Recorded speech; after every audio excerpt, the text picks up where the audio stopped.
space, there's that sort of thing. So the high-tech manufacturing, especially the smaller scale of it, the natural home for that is in urban areas. And then traditional manufacturing and construction. What they want to do. So you look at a place like Boston. First of all, its industrial assets have been a little bit stripped. I mean, this is just not something that Boston has kept up. It's allowed a lot of land conversion, that sort of thing. There's still an industrial sector, but it's very small. And I think if you look at a place like Boston, what they're really looking at is thinking about the core amount of industrial that will stay in the city and then transitioning those assets and that land to other things. We estimate for the Philadelphia project that about 10% of Boston's employment is in industrial. It's actually less than 10%. It's the lowest of the major cities. And you look in the bottom right-hand corner, Newark, almost half of their employment is related to industrial outlet. The point of this, I mean, we said, you know, put a dot down for every industrial firm in Philadelphia. This is Philadelphia. And the point is not that there's anything that comes out of here. It's exactly that. If you just sort of take the entire industrial sector and map it the rest of the United States. And then going along the x-axis, it shows how this has changed over time. And what this does is it kind of gives you a visual of how clusters have been performing. So if you look at the upper right-hand corner, that's where you want to be. You're good at it, and you've been getting better at it. The lower left-hand corner, you've never been very good at it, and you're declining it. Now, some of these are huge clusters, so what you want to do is figure out how to move them into the upper right-hand corner.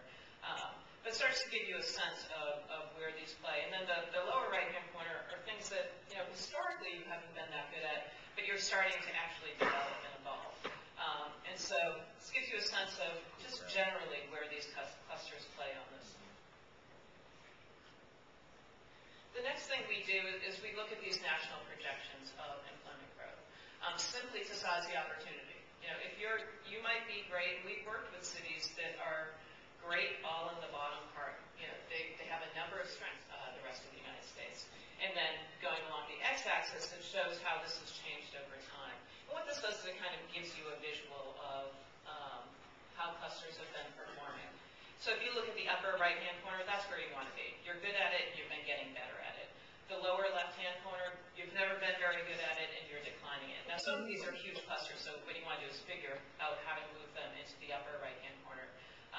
But it starts to give you a sense of where these play. And then the lower right-hand corner are things that, you know, historically you haven't been that good at, but you're starting to actually develop and evolve.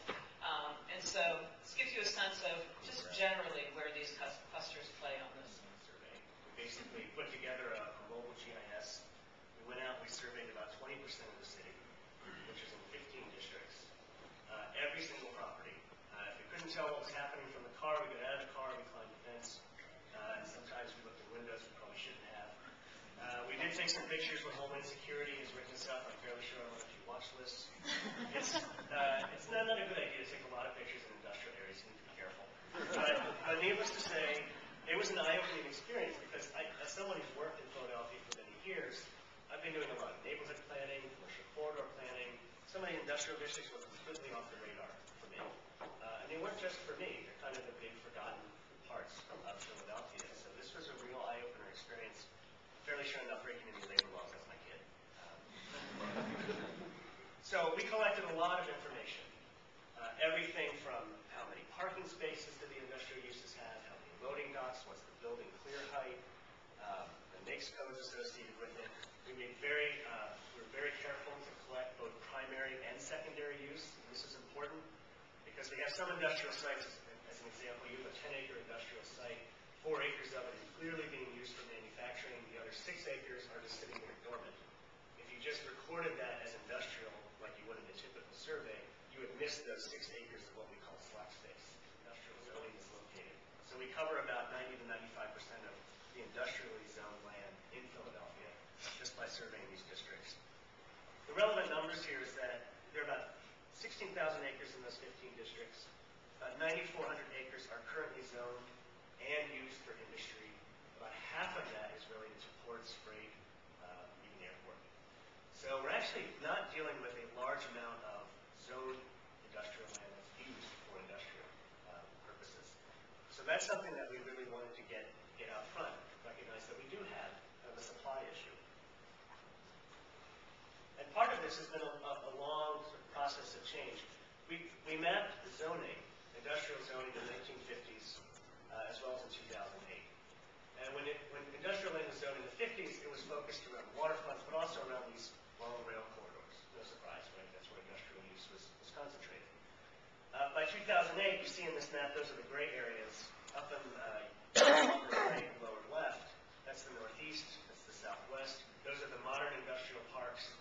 They were former farmland or marshes, depending on what you're talking about. But basically what's been happening is there's been this process of pushing the industrial use to the fringes of the city in these large districts. And those large districts have largely been the most successful in terms of the market rates that you have and even the vacancy rates that exist there. And that's exactly what we found. When we surveyed those 15 districts, the purple indicates industrial use and that sort of gray color is transportation use.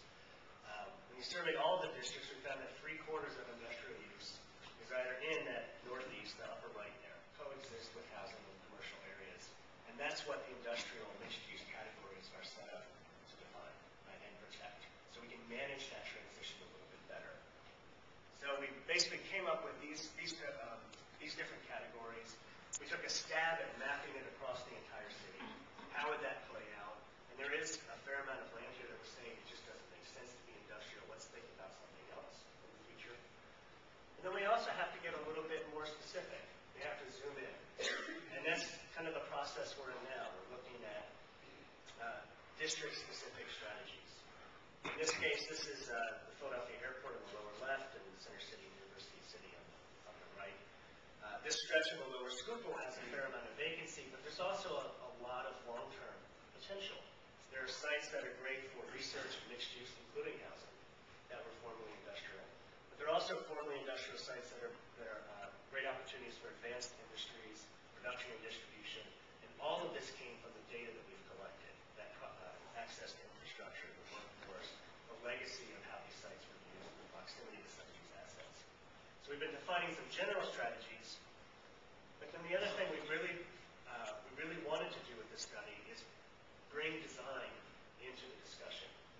I think in a city like Philadelphia, where it is basically maxed out in terms of development, if we're doing an infill industrial strategy, we have to talk design. Because all of these industrial sites are close to neighborhoods, and in some cases they're closer to assets like waterfronts. So what does it mean to be an urban